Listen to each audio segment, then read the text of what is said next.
Thankless job. వారంలో పని ఆఫీసుల్లో అయితే 6 రోజులు ఉంటుంది, ఆదివారం సెలవు ఉంటుంది. కొన్ని రకాల వృత్తుల్లో 5 రోజులే పని ఉంటుంది. బయట దేశాల్లో అయితే 4 రోజుల పని కూడా ఉంది. ఒక ఇంట్లో పనిచేసే గృహిణికే ఆదివారం కూడా సెలవు ఉండదు. పైగా ఆదివారం పని ఎక్కువ ఉంటుంది.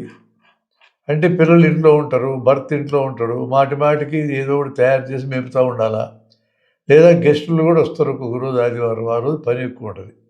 అమ్మకు ఆదివారం లేదా? లేదు.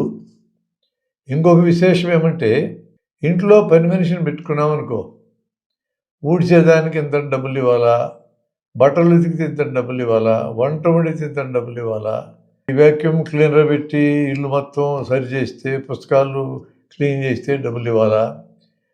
ఈ అన్ని పనులకి ఛార్జ్ చేస్తే 2-3 వేలు అవుతుంది నెలకి.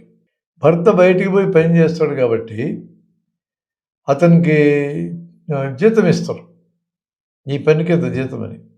ఒక 50,000 ఉండొచ్చు, 1,00,000 ఉండొచ్చు, 3 లక్షల జీతం ఉండే ఉద్యోగాలు కూడా ఉన్నాయి.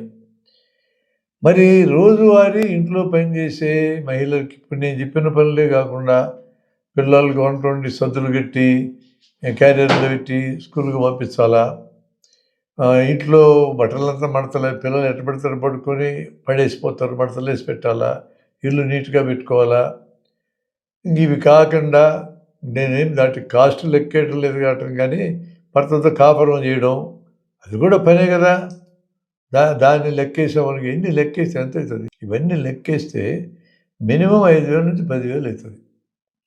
నాదొక సూచన ఏమంటే, థ్యాంక్లెస్ జాబ్ అని అనుకుంటూ ఉండాలంటే మరి భర్తకు వచ్చే ఆదాయాన్ని అనుసరించి కనీసం 5-10,000 ఉన్న ఆమె అకౌంట్లో వేయచ్చు కదా. సరే, ఇద్దరు కలిసే కుటుంబం అన్న తర్వాత అది ఒక సేవింగ్స్ లాగా అట్లే ఉండిపోతుంది. ఎప్పుడైనా ఎమర్జెన్సీకి వాడుకోవచ్చు. ఇద్దరు సమ్మతితోనే. ఆ అమ్మాయికి ఇష్టం లేకపోతే డబ్బు బయటికి దిగకూడదు. ఇప్పుడు అలాంటి ఏర్పాట్లు మనకు ఉన్నాయిగా. అమ్మాయికి చెవులకి ఏదైనా బంగారం చేయించడా, మెడలో దండ చేయించడా, నాది అంటుంది కదా అమ్మాయి. నాదని భర్త అంటే ఒప్పుకోవట్లేదు కదా. నాది అనేది కొంత ఉంది అక్కడ, అది సెక్యూరిటీకి తోడ్పడేదిగా. అలాగే ఈ పనులన్నిటినీ కాస్ట్ చేసి కొంత డబ్బు కానీ పక్కన పెట్టేటట్లయితే ఈ డబ్బు అనేది నా డబ్బు అనుకున్న ఒక ఆత్మవిశ్వాసం పెరుగుతుంది. కాబట్టి ఉద్యోగాలు చేసే అమ్మాయిలకి ఆత్మవిశ్వాసం పెరుగుతుండే, అలాంటి ఆత్మవిశ్వాసం పెరుగుతుంది కదా. సరే, నా డబ్బులు నా భార్యకి ఇచ్చిందని అనొద్దు. ఎందుకంటే నీ భార్యకే నువ్వు ఇస్తున్నావు, ఊరికి ఇటంలా పని చేసినందుకు ఇస్తున్నావు. మన ఇంట్లో పిల్లలకు కూడా చిన్న చిన్న పనులు చేస్తే మనము కొన్ని పరీక్షిస్తున్నాం కదా, నీ సేవింగ్స్లో పెట్టుకొని. మరి నీ పిల్లలకి నువ్వు చిన్న చిన్న పనులు చేసి పెడితే డబ్బులు ఇచ్చినప్పుడు పెద్ద పెద్ద పనులు చేస్తున్న భార్యకి డబ్బులు ఇవ్వడం తప్పే ఉంది. ఆ డబ్బుని ఆమె బ్యాంకులో ఉంచుకోమను, ఆమె కొంత స్వేచ్ఛ ఉంటుంది. లేకపోతే ఏమవుతుందో కథ చెప్తాను నేను, వినండి. 30 ఏళ్ళు అన్యోన్యమైన దాంపత్యం, అద్భుతమైన జీవితం, 2 పిల్లలు, ఆ పిల్లలకి 25 ఏళ్ళ వయసు. భర్త చాలా మంచివాడు, పొగదాగుడు, సారాయి దాగుడు, కొట్టడు, తిట్టడు, దురుసుగా మాట్లాడు, ఇప్పుడు చిరునవ్వు ఉంటుంది. మరి ఆదర్శ దాంపత్యమే నా లెక్క ప్రకారం. 30 ఏళ్ళు అయిన తర్వాత అంటే నేను బయటికి వెళ్ళి పని చేస్తున్నా, ఇంట్లోనే పని చేస్తుంటుంది. జీతం అడగల. ఇప్పుడు నేను జీతం అంటున్నా కానీ ఆమె అడగల. ఆమె చేతిలో డబ్బు ఏముంటుందంటే, బయట ఏదన్నా పచారీకి వస్తువులు కొంటే 4 రూపాయలు మిగులుతాయి కదా, వీటి వంటగదిలో పప్పు డబ్బాల్లో దాచుకుంటుంది. 1,000-2,000 అవుతుంది కొన్నాళ్ళకి. అది కూడా ఒక్కోసారి మళ్ళీ భర్త ఎత్తకపోతాడు అనుకోండి, అది వేరే.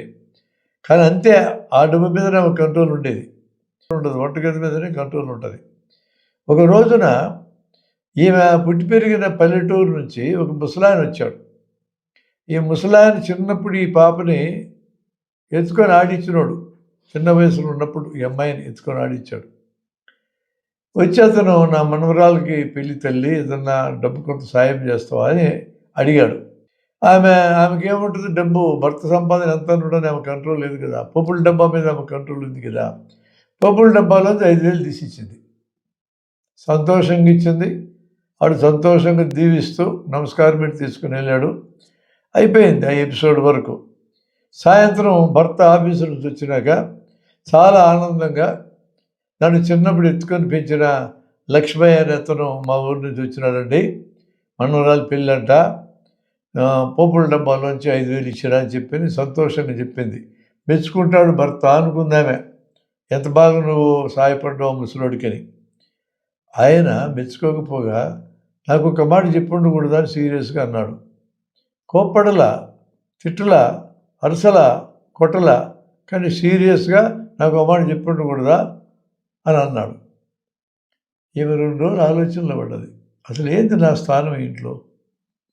అరే 30 ఏళ్ళు చాకరీ చేసిన ఇంటికి 2 పిల్లల్ని కని పెంచిన ఒక డాక్టర్, ఒక ఇంజనీరు, భర్త మంచివాడే, 5,000 డబ్బులు ఇచ్చే స్వేచ్ఛ కూడా నాకు లేకపోతే నా స్థానం ఏంది ఇంట్లో? నేను వంటగదిలో నిరంతరం పనిచేసే ఒక మిషన్నా, ఒక బానిసనా అని అనిపించింది నాకు. 3వ రోజు సూట్ కేసు సర్దుకుంది. తన ఏటీఎం కార్డు తను తీసేసుకుంది. అప్పటిదాకా ఏటీఎం కార్డు ఆయన దగ్గర ఉండేది కాదు, పిన్ తెలిసి కూడా.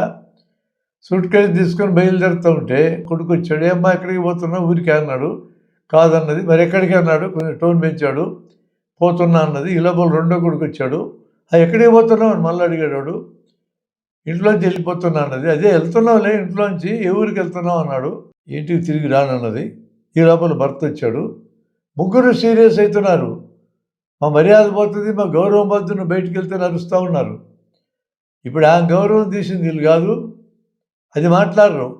మా గౌరవం పోద్దని కేకలేస్తారు. ఏం మాట్లాడలేదమే. తన స్థానం ఆ ఇంట్లో అర్థమైంది. చదువుకున్నామే, ఇంటి కోసం ఉద్యోగం మానేసింది. ఆ సూట్ కేసు తీసుకుని వెళ్ళిపోయింది. ఇట్లాంటి థీమ్తోనే ది గ్రేట్ ఇండియన్ కిచెన్ అనే సినిమా వచ్చింది చూడండి. ఆమె పిల్లలు కానీ పెంచి 30 ఏళ్ళు ఏమీ లేదు, ఏడాదికి అర్థమైపోయింది ఆ పిల్లకి తన స్థానం ఆ ఇంట్లో ఏందో. వంటగదిలో గ్రేట్ ఇండియన్ కిచెన్లో గొడ్డు చాకిరీ చేసి వండడం, వాచటం, మేపడం, ఈ పని తప్ప ఇంకోటి లేదని అర్థమయ్యి చివరికి వాళ్ళ ముఖాన్ని కుడితి నీళ్ళు తల్లి సూట్ కేసు తీసుకుని వెళ్ళిపోయింది. అద్భుతమైన డ్యాన్సర్ ఆ పిల్ల. పోయి ఉద్యోగం సంపాదించుకొని డ్యాన్సులు స్థిరపడదు. థ్యాంక్లెస్ జాబ్ అంటే అది. We have to think about this. ఏం చేస్తున్నాం మన ఇంట్లో?